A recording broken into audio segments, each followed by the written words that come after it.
এবার বলিউড অভিনেত্রী সোহা আলী খান শেয়ার করলেন তার পারিবারিক বাড়ির এক ভৌতিক কাহিনী, যা শোনা মাত্রই রোমাঞ্চকর এবং কিছুটা অদ্ভুতই ঠেকবে। তার মতে তাদের পারিবারিক বাড়ি পিলিকোঠি ছিল এক ভয়ানক অভিজ্ঞতার কেন্দ্রবিন্দু, একটা ভূতের থাপ্পড়ের জন্য। সোহা জানান, তার পিসি ঠাকুমা একদিন সন্ধেবেলা বাড়ির বারান্দায় একা বসেছিলেন।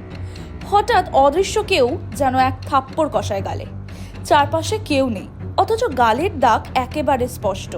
এই ঘটনায় গোটা পরিবারকে এতটাই আতঙ্কিত করে যে তারা রাতারাতি বাড়ি ছেড়ে চলে যায় পাতাউদি প্রাসাদে।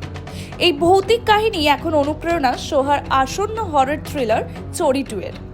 সিনেমার গল্পেও রয়েছে এক রহস্যময় বাড়ি, অদৃশ্য আতঙ্ক আর অবিশ্বাস্য ঘটনা, যার ছায়া মেলে বাস্তব জীবনের পিলিকোঠির ঘটনার সঙ্গে।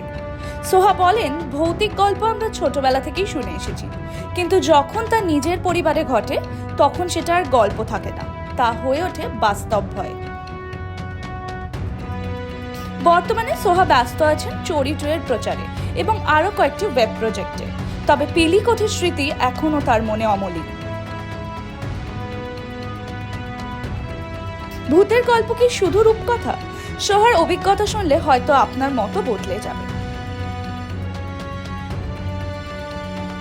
এরূপ বিস্তারিত খবর জানতে চোখ রাখুন টাইমস নাও খবরে।